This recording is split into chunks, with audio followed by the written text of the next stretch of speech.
নতুন প্রযুক্তি শুধু সম্ভাবনার দ্বার খোলে না, কখনো কখনো উদ্বেগেরও জন্ম দেয়। বিশেষ করে যখন সেই প্রযুক্তি আসে এক রাষ্ট্র নিয়ন্ত্রিত পরিসর থেকে আর তার ব্যবহার হয় মানুষের ব্যক্তিগত ডেটা সংগ্রহে, তখন প্রশ্ন ওঠে স্বাধীনতা, নিরাপত্তা আর সার্বিক নিয়ন্ত্রণ নিয়ে।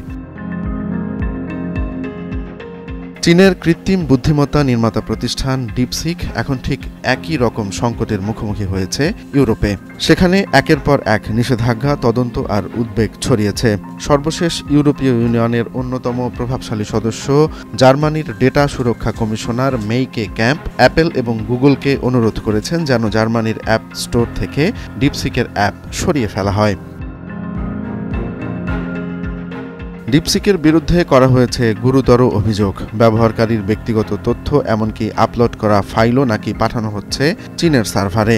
আর এই তথ্যের উপর রয়েছে চীনা সরকারের ব্যাপক নিয়ন্ত্রণ, ইউরোপীয় ইউনিয়নের তথ্য সুরক্ষা আইনের সঙ্গে, যেটি পুরোপুরি সাংঘর্ষিক।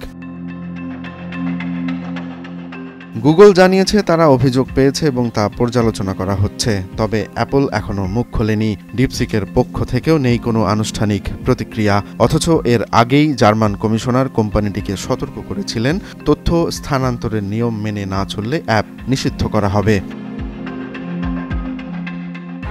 ইতোমধ্যে ইতালি ডিপসিক অ্যাপ সরিয়ে দিয়েছে তাদের দেশ থেকে। নেদারল্যান্ডস নিষিদ্ধ করেছে সরকারি ডিভাইসে। বেলজিয়াম দিয়েছে ব্যবহার না করার পরামর্শ।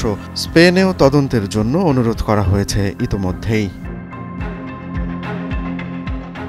ডিপসিক প্রথম আলোচনায় আসে 2025 সালের জানুয়ারিতে। কোম্পানিটির দাবি ছিল তারা এমন একটি এআই মডেল তৈরি করেছে যা ওপেন এআই এর চ্যাটজিপিটির সঙ্গে প্রতিযোগিতা করতে সক্ষম, অথচ অনেক কম খরচে। তবে এরপর থেকেই মূলত শুরু হয় বিতর্ক, বিশেষ করে ডেটা নিরাপত্তা নিয়ে।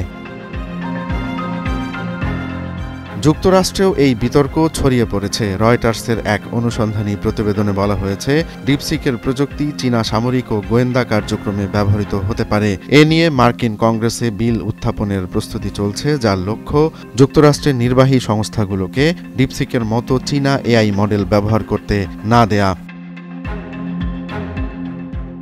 তবে ব্রিটিশ সরকার বলছে জনগণের স্বাধীনতা আছে এই অ্যাপ ব্যবহারে, কিন্তু যদি জাতীয় নিরাপত্তা হুমকিতে পড়ে তাহলে অবশ্যই জোরালো পদক্ষেপ নেওয়া হবে।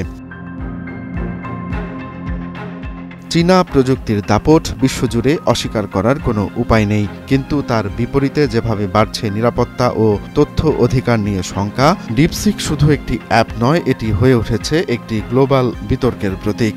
এই বিতর্কের কেন্দ্রে রয়েছে মানুষ আর তার ব্যক্তিগত তথ্যের ভবিষ্যৎ। রোমান্স তালুকদার, নয়া দিগন্ত।